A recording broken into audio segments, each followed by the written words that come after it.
Hello, people. Today I'm here to tell you the three most important ingredients to make the law of attraction work for you. And those are the first one is radical open mindedness. The second one is, I'm looking at my cheat sheet, be in the space of helping and giving. And the third one is tap into the feelings of joy and happiness. And I want to explain what I mean by radical open mindedness. It's basically that you're open to the fact that you probably are and can be wrong about everything. Most of the time you are wrong, and you have to be open to that and be in that space of not knowing. I want to give one example. You have, of course, the example from science with this researchers called Fleming that discovered penicillin. It was by accident, and it's like that's the attitude to have in life. Try and fail and do not think that you have the answer. I have one experience from my own life also that I want to share. It's because when I was a teenager, we were running around in this place looking for other teenagers to have fun and basically connect with people of the opposite gender. And one of my friends, we met this guy that was very handsome, and she fell in love.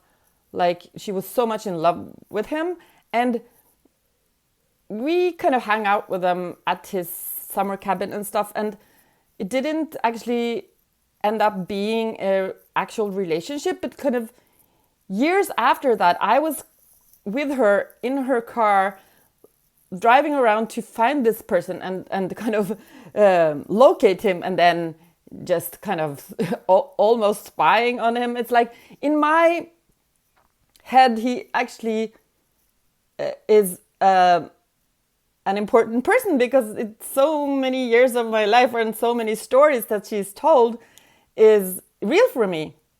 And then this other day, we accidentally met him because we were at this place in the mountains, and we just wanted to have some fun. And another friend of mine also knew this guy, and in my head, I knew him. And well, so kind of we kind of texted him on Facebook, and we ended up meeting with the guy, and it was New Year's Eve, so we had a fun time. And when time passed, it became clearer and clearer that he didn't remember who I was. He was like kind of embarrassed about it, and he was like, "I can't understand that I don't remember you," when he admitted that he didn't remember me. But it then became clear that he didn't remember my friend either. And what was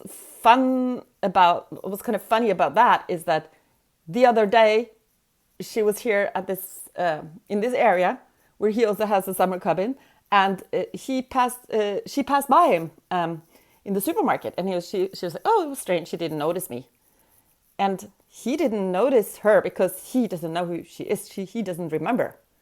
But in her head, there's this huge story of several years where they had not a kind of they weren't sweethearts, but there was a relationship there, and a lot of things happened, and maybe a lot of it was going on in her head. And that's reality for her. And so you can be wrong, and also it kind of demonstrates that what you believe and what you think about the word is what is true for you. So therefore, it's super important to think loving thoughts, because you create your own reality.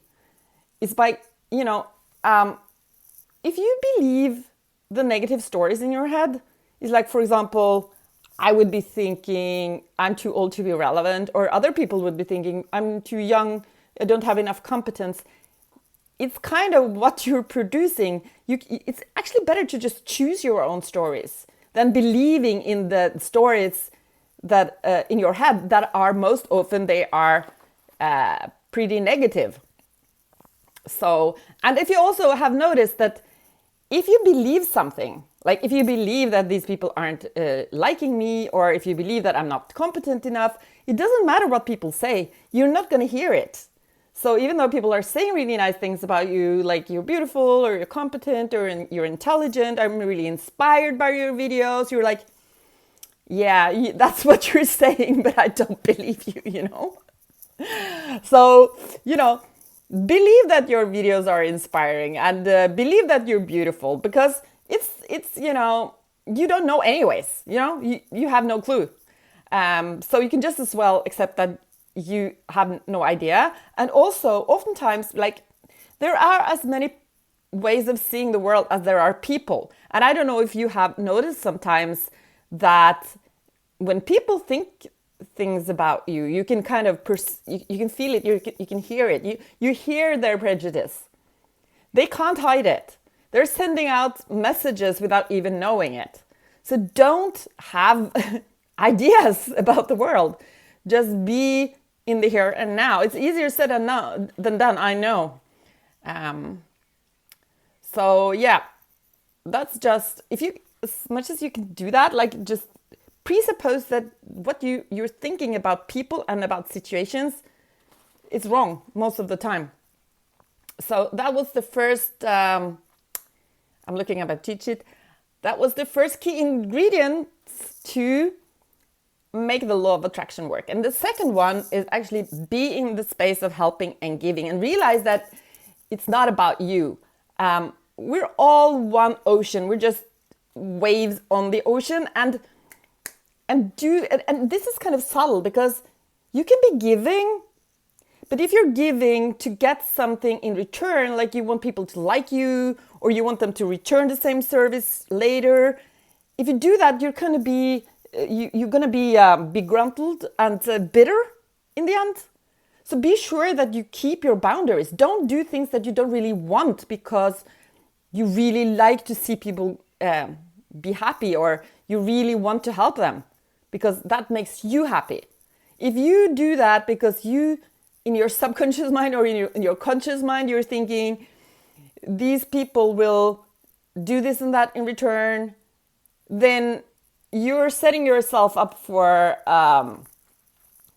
being disappointed, which is a problem, and will become a problem if you keep on giving and giving, and then people are just taking it for granted. So be sure that you don't give for any other reason than wanting to help these people,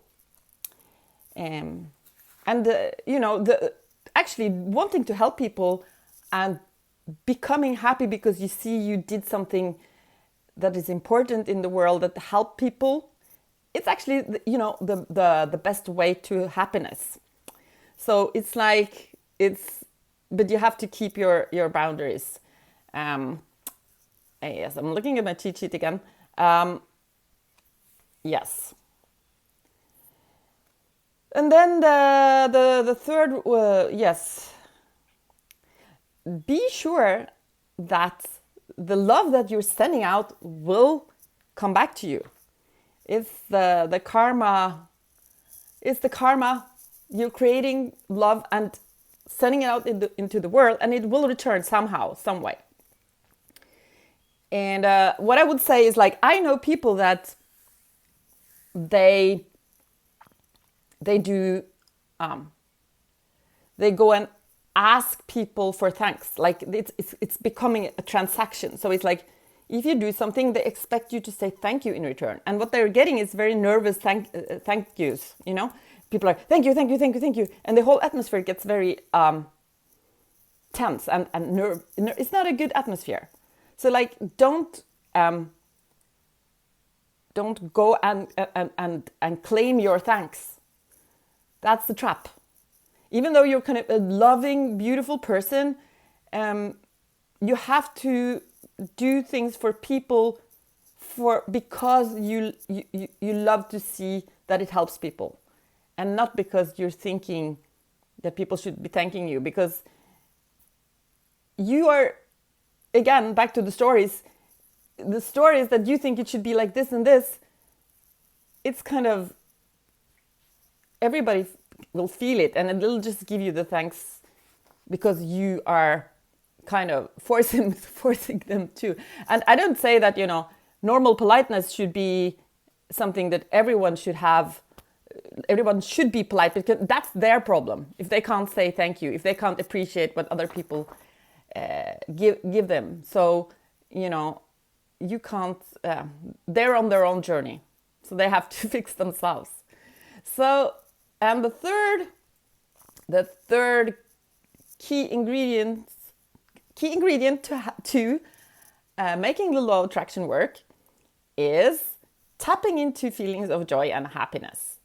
And it's kind of, the reason for this is that when you feel feelings of joy and happiness, your emotions, which is it's a very intelligent part of you, is kind of sending the message that you're in the right place. You're in the place where you should be at, and you can use this, the ability to listen to your feelings and to kind of sense if something is off. If it's off, it's off. To kind of be mindful of your own emotions here and now, because they are telling you something.